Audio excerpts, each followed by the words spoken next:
So how many in the audience are already using spatial technologies? Show of hands? Okay, probably about 40%. How many are trying to analyse spatial data?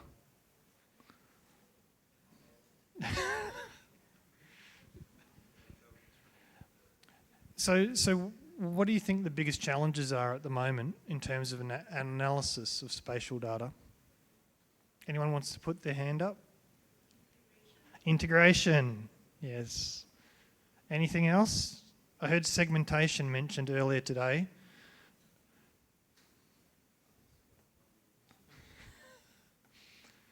Okay. Yep.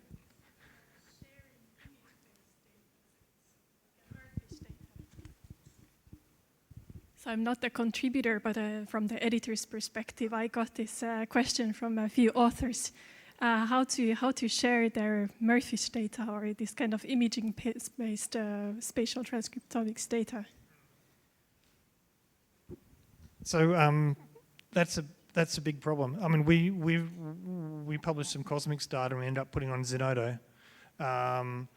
So has anyone else published large imaging-based spatial data in the audience? I mean, there's no centralized repository for this data as far as I know, for the imaging-based, like Xenium, Murphish, Cosmics, etc. Okay, and now, do we have slides or yes or no? Woohoo. I can stop stalling now. Oh, you're doing a great job, Al. So, thanks so much for coming. Our goal here is to decide what we're all going to do together for spatial. I know there are many spatial technologies that we're all excited about testing, many technical challenges that we would need to address in this field. They would take much more time than we have here for this breakout session. But we're going to try to keep it focused on building a consortium within Human Cell Atlas Asia, okay? What does that mean? It means that how can we, something international that we can all do together, not just in Asia, but let's say Asia and at least one other region, let's say Asia and Africa, Asia and Middle East, Asia and Latin America, Asia and Europe, and so on, right? At least 2 regions in the Human Cell Atlas, hitting all of our priority areas, I'll come to that, focusing on one particular disease, for example, right? That would be a viable HCA spatial program. Before I come to that, maybe a brief recap of what Holger presented in the general meeting in Milan in his summary, and I've deleted much of his slide. But yeah, the 3 aspects of the HCA spatial program that we will need to nail down are what is the technology? I mean, can we all agree on a handful of technologies for using which we will generate a massive data set? Personally, I'm not optimistic that everyone will agree. It's not like single-cell RNA-seq where everyone converged on one thing. So again, to save time, we're not going to try to get all of you to agree on one technology today, okay? Then the other thing is data analysis. Can we identify some best practices for spatial omics data analysis? Again, we're very far from having a SURAT or ScanPy widely accepted standard for spatial omics data analysis. So we're going to give up on getting you all to agree on data analytics also over here, right? So but we do want to agree on something before we leave this room. And that is the last part. What atlasing do we want to do? You know, and by atlasing, what I mean is some case control cohort that we all get together to profile across countries, across continents, ideally, right? If we can decide that last bullet point today, or at least start to decide that, then we've made progress. And then we can put out a grant proposal that HCA Global can get behind to seed some kind of flagship HCA spatial program. I'm really hoping that we'll hear the voice of the HCA Asia community here to define what that case control, diverse spatial omics disease data set is going to be, right? And so this morning, I don't know if all of you caught that, there was this survey relevant exactly to this. We'll show that slide maybe later on. Please fill out that survey to say what you can contribute to atlasing, okay? And why, of course, maybe it's debatable, but we believe that spatial omics is ready for prime time this year in 2024. And even if it is not fully ready for prime time, then by the time we gather all the tissue blocks and get the ethics approval and get the funding for this large global initiative, maybe that'll take us to 2025. By then, for sure, spatial omics will be ready for prime time, right? Next, is there a clicker? Is there a clicker somewhere?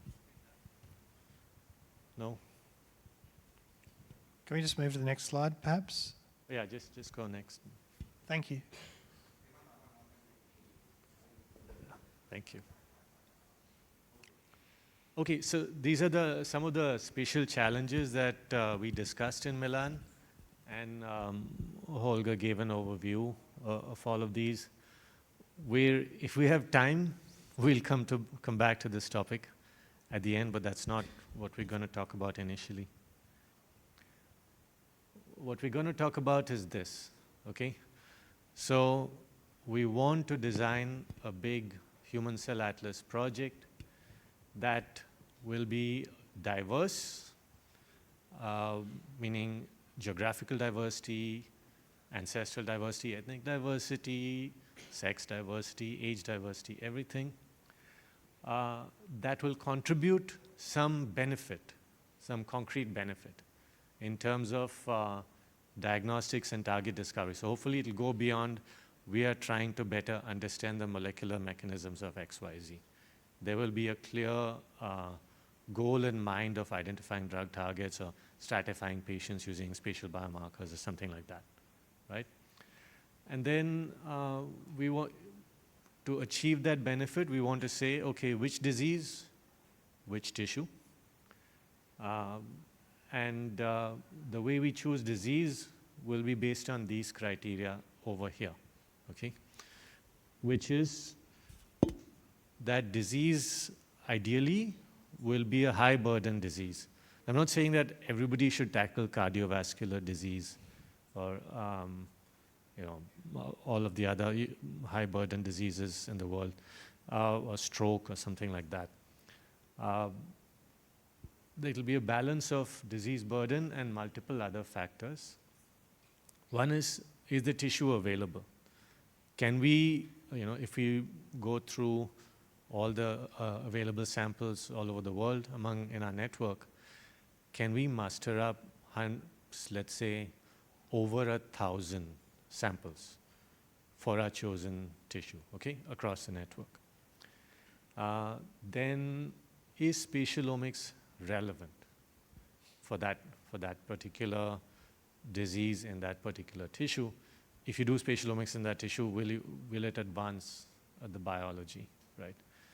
And then complementarity with existing efforts. Are we doing something that some other large consortium is already doing? If so, like, why should we do that? Why not pick? Spatial omics is so new. There's just so many important things the world needs. Why should we go after something that somebody else is already going after, right? And then lastly, do we have the technical capability within our network in terms of our clinician collaborators, in terms of, as I mentioned, the tissue availability, in terms of availability of spatial omics platforms, geographically near where the tissue is available, ability to host the data, ability to share the data, ethics approval, all of that, right? So those are our criteria. Maybe if anyone Yeah, so maybe I'm going to pause here and see any questions about where we're headed and what we're trying to achieve.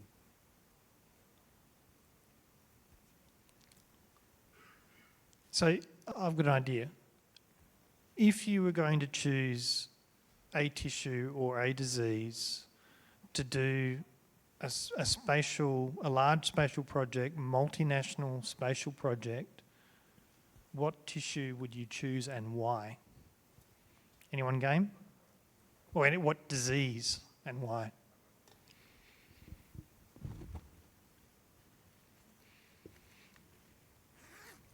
Okay, I'll make it even easier. Okay. Infectious disease, genetic disease, cancer.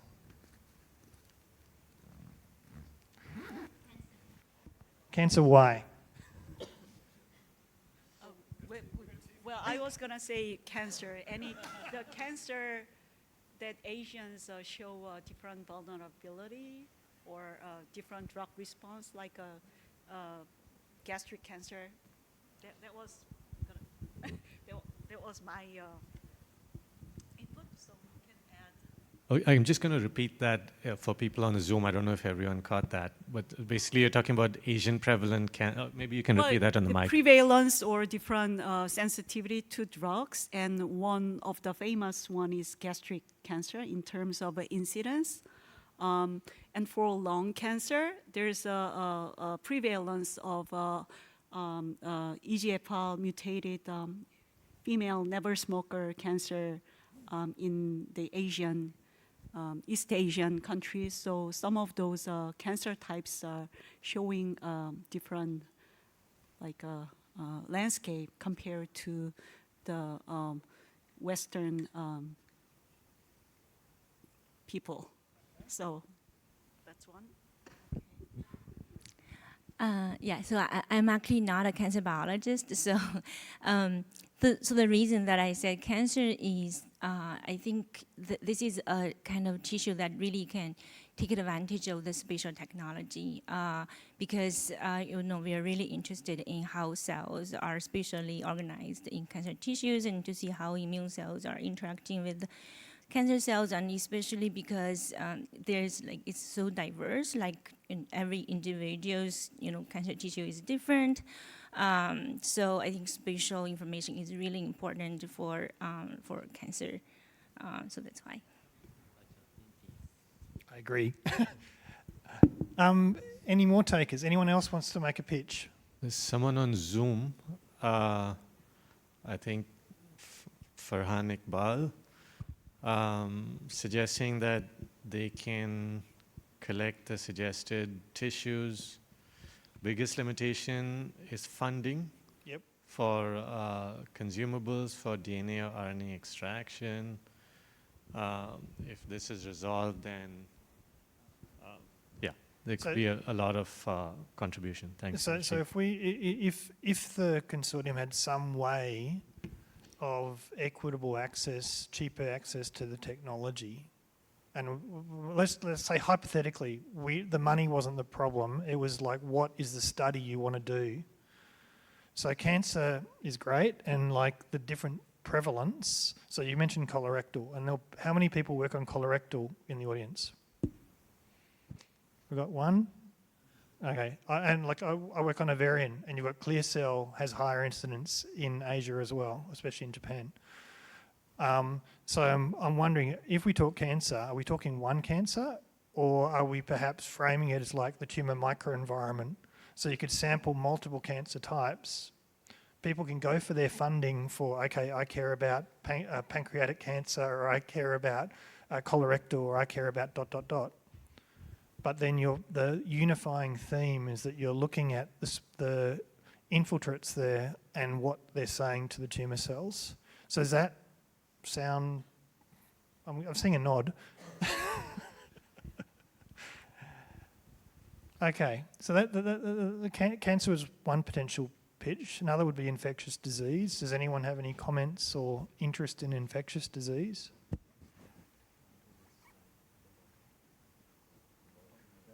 Okay. And Shyam, I think, mentioned stroke. or cardiovascular, so heart disease, it affects everybody. Stroke, it affects everybody. The issue is actually getting those samples broadly across many countries. So I guess, how many in the audience broadly work on cancer? Okay, we've got about 10. Okay, how many broadly work on some flavour of a genetic disease? 2. How many work on cardiovascular and or stroke? 1. Okay. Okay, so, and my co-chair is just looking over it. Hello. So cancer may be something that we could potentially unify on. If we were going to do that, we'd need to know numbers of samples. What are we going to compare with what? So for example, if we wanted to choose, let's say we're choosing a subset of cancers, and perhaps we're doing ones that have different prevalence or different etiologies in Asia. If we're making up a list, I don't know if this is going too far too quickly, what would they be? I mean, you've mentioned colorectal. I know that oral cancer has different etiologies and prevalences. I also know, I mean, I mentioned ovarian as well. HCC, different etiologies and prevalences. So I think I'll pass to Shyam now. Yeah, it would be great. So we're trying to get the QR code for that survey that was shown in the morning onto this slide. We'll have that in a couple of minutes. So hope you guys can take a photograph of that and fill in that survey once we have it. Cancer is definitely a big target. Heart disease, various kinds of non-cancer lung disease. Respiratory diseases are a major disease burden globally. Chronic kidney disease, which predisposes to kidney cancer, chronic liver disease, which predisposes to liver cancer, and so on. Inflammatory gut diseases that predispose to colon cancer. Yeah. So these are all things that we could potentially access. Basically, anything that the people take tissue biopsies of for diagnostics and have, okay, so let me narrow the scope, right? To do this kind of global spatial omics disease case control study, the easiest thing is to access FFPE tissue blocks from clinical repositories, right? So let's just make it simple. We want to design a project based on taking sections of FFPE clinical blocks and doing some form of FFPE compatible spatial omics analysis on those. And ideally, we want to have a control tissue as well. You don't need to have a control tissue for every single disease tissue. If you can, great, but it's not absolutely necessary because the control tissues will be less diverse than the disease tissues. So those are the parameters, right? Within those parameters, what is everyone doing? What tissues do you have access to? If you say archival FFP tissues, it's relatively easy. All major hospitals have a lot of those tissue blocks lying around, right? We should be able to design something. So, people in this room, go ahead. Yeah. Actually, I like to point out the same questions as you just mentioned regarding the control samples, which I think that is the most critical parts of the spatial biology programs. So basically, in a single cell, back to like 3 or 2 years back, we may able to do some of the tissues, like getting the biopsies, like needle biopsies from the clinics, right? But for doing the spatial, we had to get an intact tissues, which is fundamental for really understanding the complexities. We really need to have a at least a more or less intact field of view so we can understand from a global level, with a larger field of view. So I think that's the difficult parts for doing the spatial biologies. Okay, it's very easy to get different kinds of clinical samples, but the fundamental thing is how can we get the healthy controls? I mean, people are using the tissues that surrounding the tumors and those kind of using as a control, but we all know that that's not really a control for healthy. So I think the importance of HCA, I think is need to be a joint effort for different people, is that we need to try to set up a baseline for all different kinds of tissues from the spatial perspective as using a kind of larger field of view. So, then this is not only require a handful of in-type samples, and has to be, considering different, sex, and considering the people from different age, because we all know many of the diseases are late onset disease. They are not happening in the early time of our life. So we need to really have an age match control that up to 60s, 70s, so even, as age as possible. So I think that's the part I think the HCA should help coordinating, which is getting different clinics, getting different biologists, try to coming together to kind of building the consensus baseline of healthy control, like liver, the brains, the muscles, and different tissues.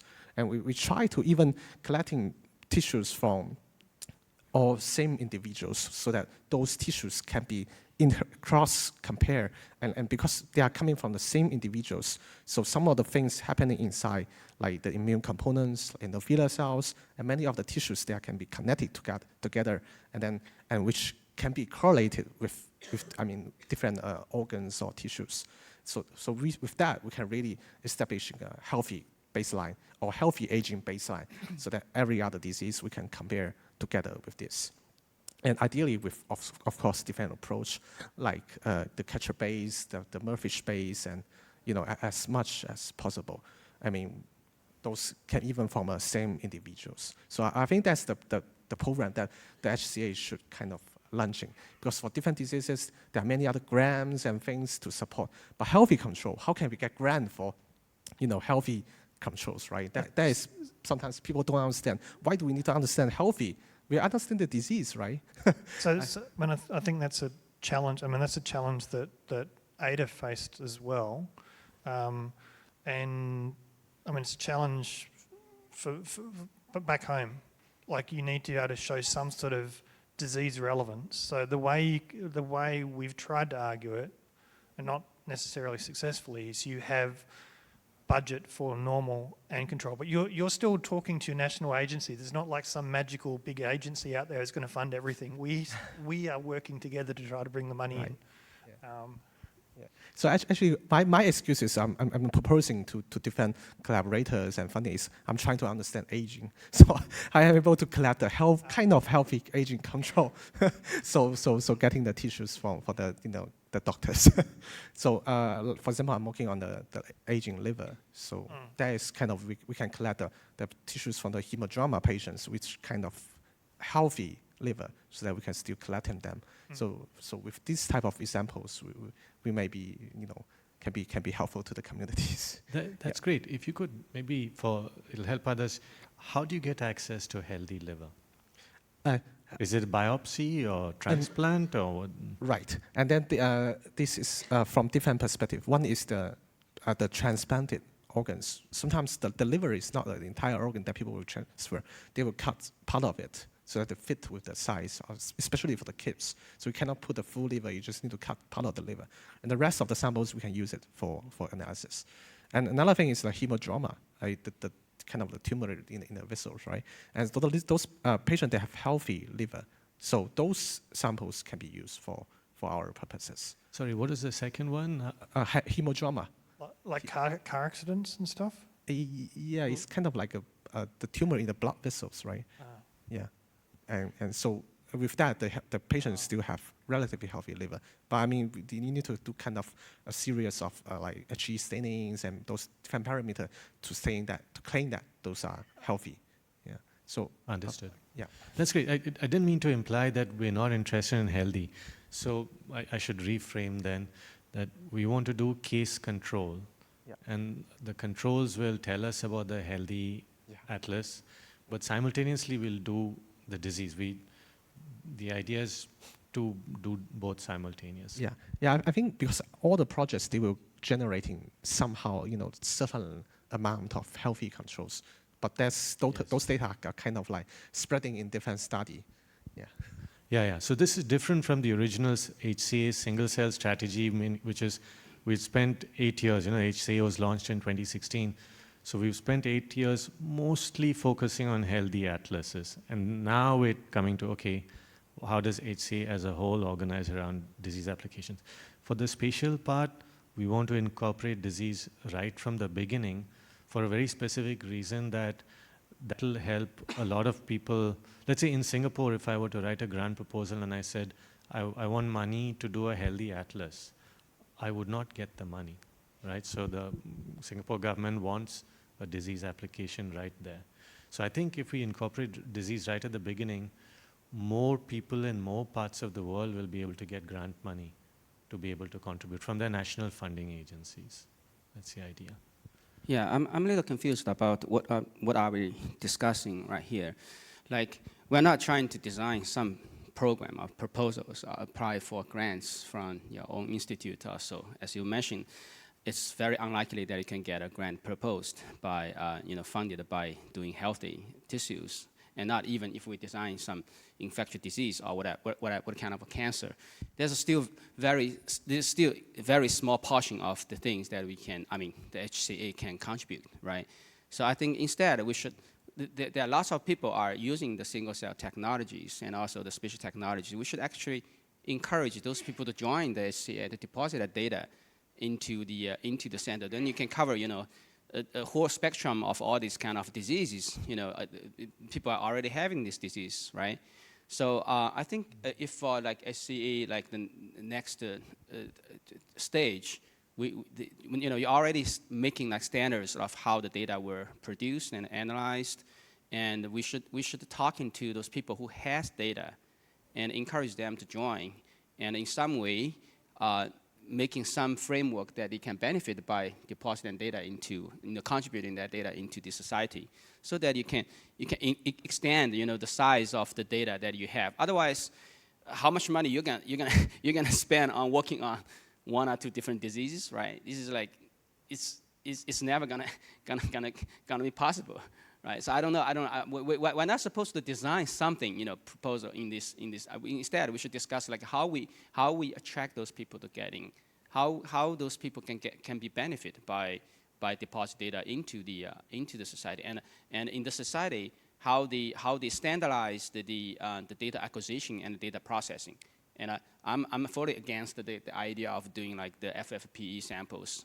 We all know that the data out from these samples are far worse, than the fresh samples.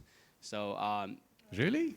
yeah. Yes and no. It depends on what flavor of spatial. It depends on the protein could be better, but the RNA and attack it will be extremely worse. When you do spatial omics profiling, the assay lasts 10 hours or the assay lasts 3 days, right? If you're doing fresh frozen sample, after 10 hours, after 12 hours, it's degraded. If you want to do a multi-day assay, it has to be FFPE. Yeah, but to be high quality. They are putting in the storage for like a year or two, right? No. FFPE for high quality imaging-based spatial omics data, you want to do FFPE, not fresh frozen. Because your assay lasts too long. You're calling it fresh frozen. It's no longer frozen as you're flowing the reagents through, right? It's reached room temperature. Whatever that is. Okay, so we're talking about like something else instead, right? So that's my point. I mean, we're not supposed to talking about design some programs. No. We are talking about designing a program. Yeah. Okay, so if you've seen ADA, I mean, ADA is a flagship. It's a successful flagship that's been funded. It's multinational. And that came about from one of these sort of conversations, 2017-ish, maybe later. Something, 18 maybe. And eventually, it had, I'm assuming, some national funding and then some big CZI funding. CZI funding.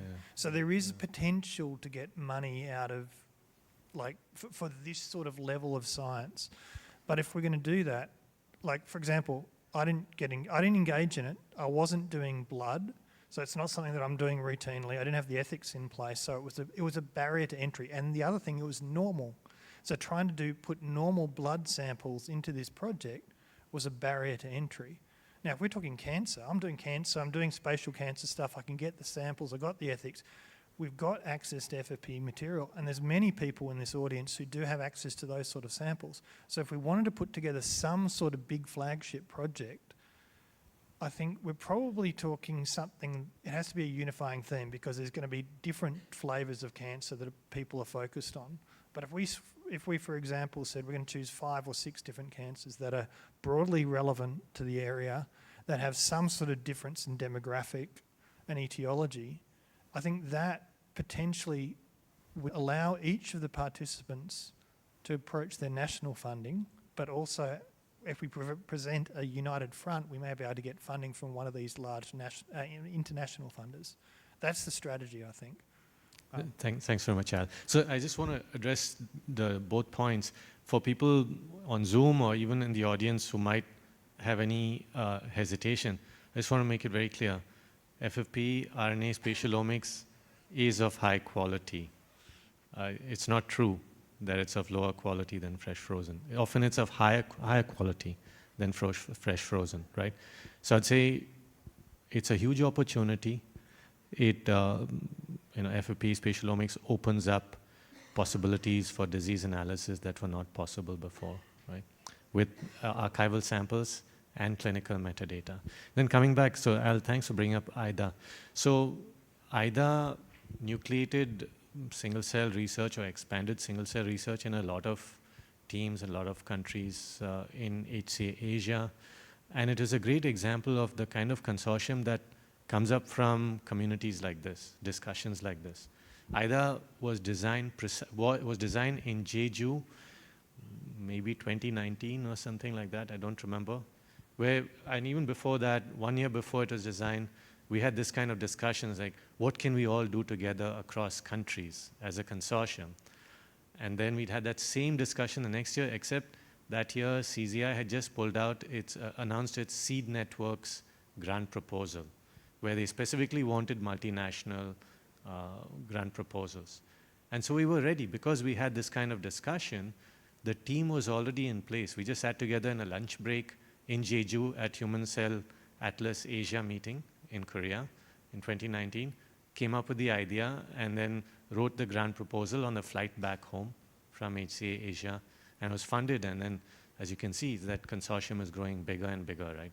So one of the major goals of today's discussion, and indeed every HCA Asia meeting, is to nucleate new programs like IDA. And it has to start with discussion like this, saying, okay, what are we interested in? Let's get to know each other. Let's discuss what we can do, so that you've had all those discussions before, and when the grant call comes out, you're ready, right? And it may not even be a grant call. It may be something that we all get together and pitch to a philanthropic funder. That may not even be an open grant call. The non-profit philanthropic funders are quite interested in something that checks all of the boxes we have over here, right? But then also I want to come back to healthy atlasing. It's not like, and also the fact that, as you mentioned, there are people all over the world doing spatial already. The HCA should facilitate their deposition of the data in the HCA Atlas, some spatial data portal. That spatial data portal does not exist at the moment, okay?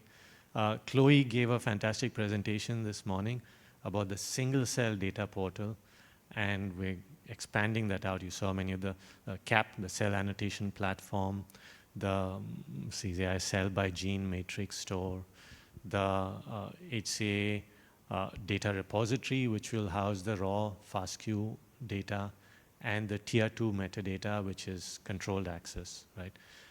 All of those resources are being built for single-cell data.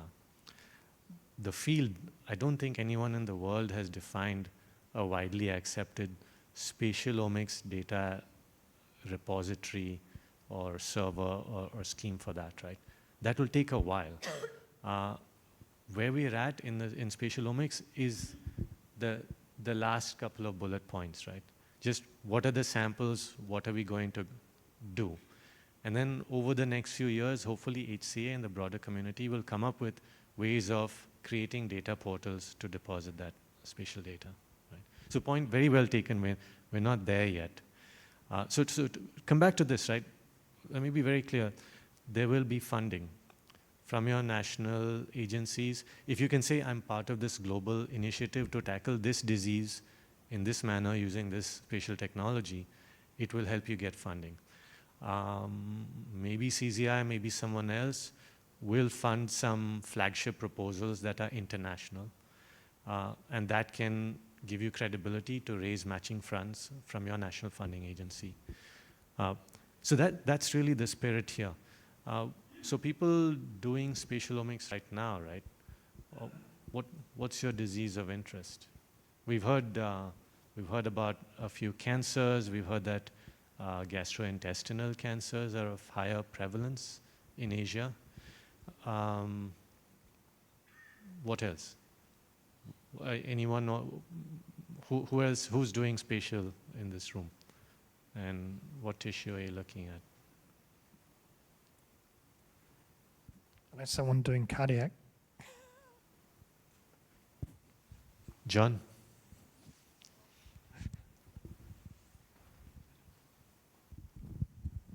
I'm not doing cardiac. No, behind you. Yeah, but I'm just thinking, microbiome, maybe something that really define or have specificity among the geographical locations. So microbiome is not just ancestry, but also the kind of food that you eat, your diets, and of course the regions that you come from. And there's a lot of interactions between the microbiomes and the immune systems, right? So 70% of our immune cells are around that regions. And a lot of times it defines your inflammatory status, even your mood, right? Your mental states, how the nervous cells interact with the microbiome. And there have been quite a number of papers. So in recent years, I've been focusing on cell therapy. Your microbiome sometimes actually define the success rate of your cancer treatment, including CAR-T treatment. So I think it's something that is relatively unknown. Spatial can potentially give us a lot of answer, and there's a lot of diversity out there. And in terms of tissue accessibility, I think, you mentioned colorectal cancer, right? People do surgery to remove tissues. I'm not sure whether normal endoscopies, when the surgeon take out a piece of polyps, maybe deeper cuts, can give you healthy donor samples as well. So this is just some of my thoughts. Yeah. Actually, thanks so much for bringing that up. So when we say that Asians have more prevalence of certain cancers, it's quite likely that there's an environmental reason for that. Because we do see that people of Asian ancestry, when they move to the West, their cancer risk changes completely. And it often now starts matching the cancer risk of those countries, right? Which indicates that the environment is a major factor for Asians having a different cancer profile. And the microbiome, so diet is a big aspect of environmental impact, and the microbiome responds to the diet. So, and that is quite a plausible theory for why Asian populations have different GI tract cancer, higher incidence of GI tract cancers. So I think if we do anything GI related, spatial microbiome profiling would be very, very relevant in parallel with profiling the host cells. Yeah. Thanks for that. All right, who else is doing spatial here? They had their hands up earlier. Now they're all putting their hands down. Hayek? There's one there. So In comparison to the single cell data, so for the single cell data, generation of the healthy normal was quite an issue. And for the disease types, you actually make your the atlas with the different cell types. There's quite common pattern, but for the spatial, it's really difficult to get a common. I mean, it's like a picture. Common theme is really difficult to find in a disease. You can define like a immune rich, low. You can do that, but just the pattern. There's so much more diversity in the patterns. It's really difficult to find a common like a way. So it's really need to get a large data set for the spatial and get like a common group of disease types or whatever you call it. And I find it extremely difficult even for the published work. There are a lot of data generation, it's mentioned in the paper, but when you look at the data, they only focus on like a single sample. It's really difficult to get an integrated picture of the spatial data. And you mentioned that there's no really a spatial data sharing platform, not yet available. So it's really necessary to have a platform that you can input your data and find like a reference data. For the disease one, it's really difficult. Normal, it's relatively easy for the spatial. Like a normal expression patterns, there's a pattern of your organs and tissues, but for the disease, it's really difficult to find common framework for the disease, even for single disease. It's a fantastic point. The fundamental aspect, I guess you're referring to many cancers where the tissue is disorganized, and so there's no stereotypic pattern as such. There are patterns, but the patient-to-patient variability is tremendous. We do see patient-to-patient variability in single cell also for cancer, in the sense that patient A's malignant cells will be here and patient B's malignant cells will be there in expression space, but their T cells will be roughly overlapping. But then, like you said, when you look in a tumor, patient A's T cells are sitting here and patient B's T cells are sitting in some other part of the tumor. So then you see, in terms of spatial architecture, there's a lot more variability, you see. And when you have more variability, you're exactly right that you need more patience for the common factors and the patterns to start to emerge. And that's the goal of having a global consortium, really. And I think even within the same patient sample, like just going across the sample, I mean, we see subclones that have got different morphologies, different infiltration patterns, and the further you go out, the niches look completely different. So I guess another way of putting it is the slide there saying is spatial ready for prime time. So if you're going to use this for a cohort type study, is it really there yet? And how many samples are we talking about to actually see a signal in spatial? Do you need to do hundreds? Do you need to do thousands? Probably not thousands. 1,000.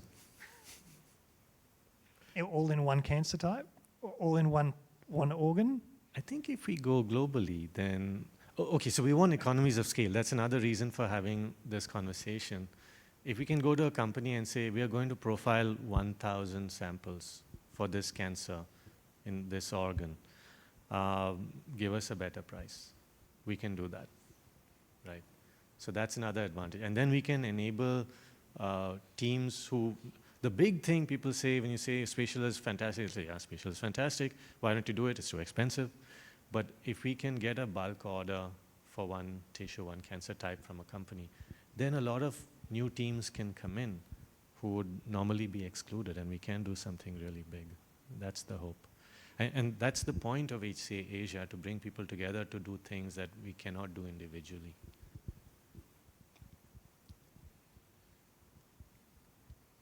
Okay, maybe since we put out the pitch, if you could all please scan this, fill out this survey of what kind of spatial omics you are interested in doing, and please pass it to your colleagues, your collaborators, your PI, your student.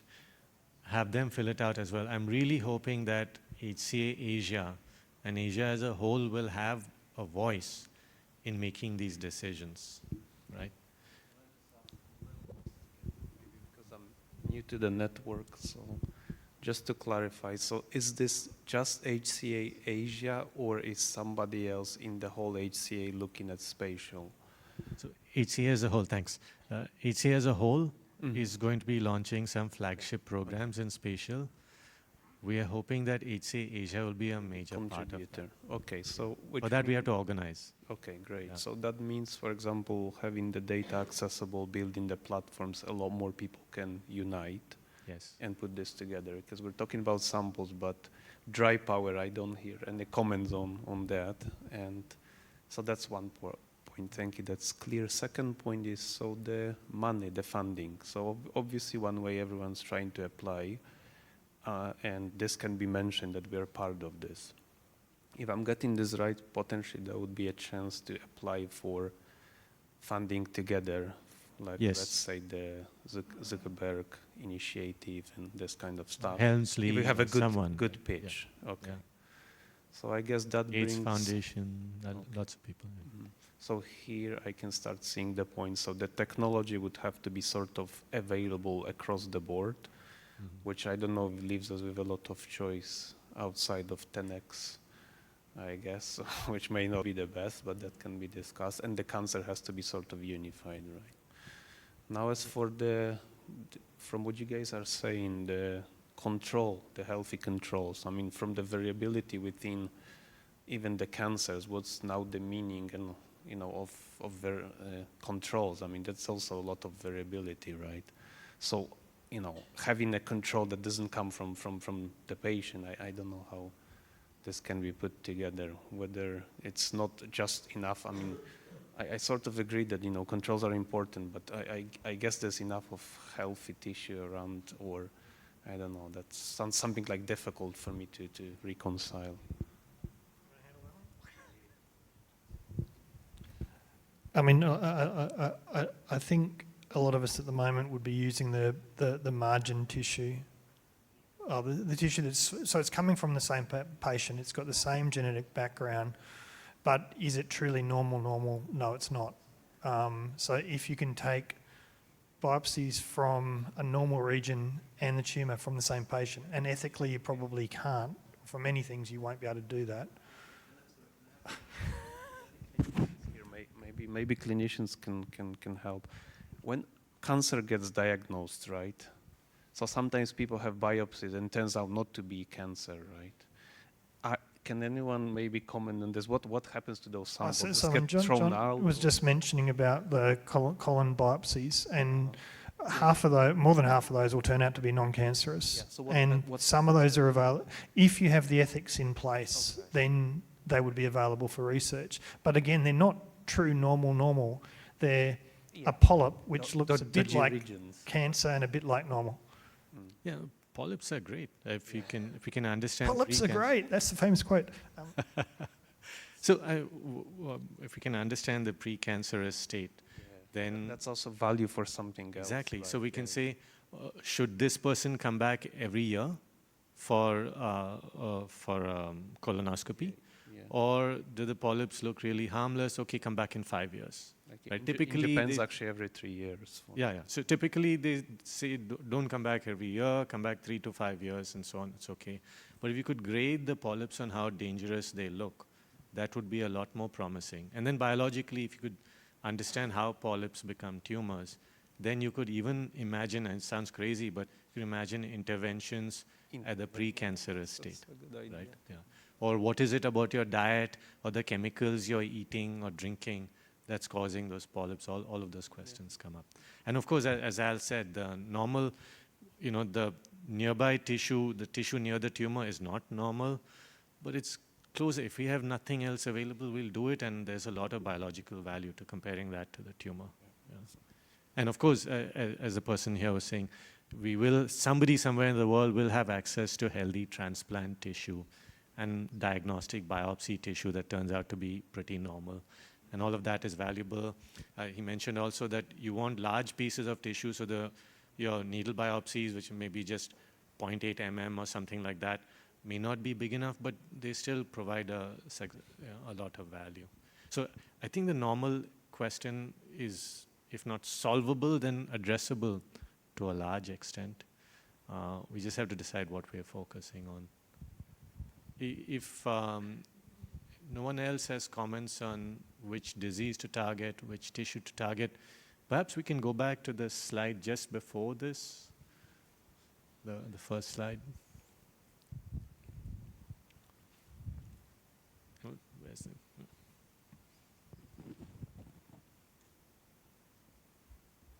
No, there we go. There was There you go. advanced one. No, Maybe. there's something on the right-hand side Yeah, of there this was. slide. Yeah. Maybe it's an animation. Did we lose it? Is there nothing on the right-hand side of this slide? Okay, got deleted by mistake. Sorry. It was there a bit earlier. Yeah, I think if you hit next, no. There we go. There it is. Yeah, Okay. thank you. Yeah, sorry, my clicker wasn't working for some reason. Yeah, so we don't have a lot of time left in this session, but maybe a few minutes just to describe these technical challenges we will need to address in the field. Al, you want to take your pick on what you think is the biggest challenge? Cell technically? segmentation. That's got to be the biggest challenge. Well, actually, we did have about data deposition, where to stick these massive files. And I mean, but let's talk about maybe segmentation briefly, and then where to stick the files. So, I mean, yeah, it's a big issue. I mean, we've been benchmarking multiple tools trying to get optimal segmentation, and we haven't got an optimal solution yet. It's okay. There's another thing came out. Let's try it. So, comment segmentation. Great. Oh, we got one. Just one specific tissue that I encountered that there are some troubles is ovaries, because there are these huge cells, and then the cell size is so different within the tissue. How to segment the tissue, the cells, and does it have to be done manually? I mean, so a similar challenge with skeletal muscle. So we've got some projects with skeletal muscle, and I'm seeing discussions on one of the chat groups, one of the WhatsApp groups, and they're having to do custom manual retraining to get it to pull out where the muscle fibers are, and it's still suboptimal. So for big cells, it's an issue. For thin cells, it's an issue. Weird shaped cells, it's an issue. And when you're talking, when you're looking at these three-dimensional, so you've got stacks of scans, a lot of the methods are just dumbing it down to a single layer and treating it as a 2D. So you end up with what we're referring to as segmentation doublets. And it's basically, it's got half of one cell type and half of another cell type. And we throw away like 20-30% of the data, because that's the easiest way to do it rather than trying to polish the segmentation any further. For the Visium HD and Stomix, I think that's going to be a similar issue. You're going to have basically you're profiling whatever's in that section. So it could be there's multiple tissues in that section, in that covering that pixel. So I think we're probably going to have to learn to throw away some of our pixels. Oh, if no one else is speaking, I'm trying to ask. I'm very interested in the muscle fiber segmentations. So basically, the issue there is, okay, this is not a cell. So basically, it's a gigantic cells that containing hundreds of nuclei. So, but if we're looking just at the nuclei, they will lose kind of like 90% of the information. So I'm just wondering, for the 2D. I mean, doesn't really matter. Is a capture base or image base. So we will look at is the level of cell or just some kind of resolution that can be approximate to the single cell. I mean, we are looking at each individual cells, or we are looking at things in a high resolutions. I think there's two different aspects. 2D versus 3D, is that the question? No. My question is, I mean, we're looking at single cells, or is we try to look things into high resolutions? Or can we, yeah. omitting Okay, the way of Yeah. cell segmentation, or just going to a really high resolution? Yeah, so I was talking with Jean on the way in today, and I mean, we've been playing around with Ficture, and there's GRN methods that basically it's segmentation in transcript. It's not even cell segmentation. It's finding areas of the image that have similar sort of transcript compositions, I guess is what I'd call it. And those look beautiful because for the imaging-based methods, they look beautiful, but it's basically labeling each of those pixels as it belongs to that cluster type, which might equate to a cell type. But you don't have the unit of a cell. And if you want to have, for example, cell-to-cell communication analysis or neighborhood analysis, you need to get down to something that's like a cell. And whether you, for example, if you took a muscle cell and you randomly chopped it up into segments of a uniform size, you probably could sort of get the same sort of value as you get from cell segmentation. Yeah, good point. I know we had one about data, where to stick the data. So who's having issues in terms of when they go to publish, where to stick your spatial data sets? So I'm not talking about the pretty picture, I'm talking about raw or semi-processed data.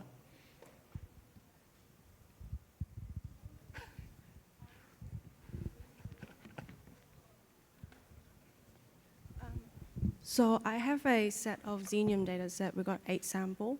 So because we're up to the publication state now, so we only deposit them in GEO.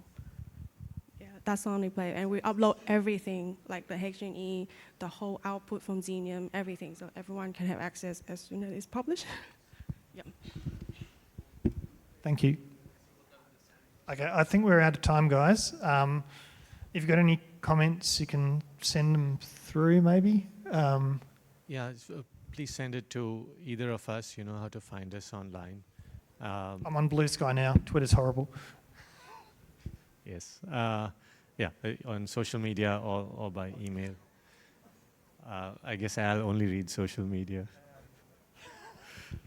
Okay, thank you so much. It's really valuable to hear everyone's opinion. It's exciting to see that people have access to tissues, and there seems to be some coalescing around cancer, which makes sense. It is, I think it's fair to say, an obvious tissue to tackle with these spatial omics technologies, an obvious high disease burden question.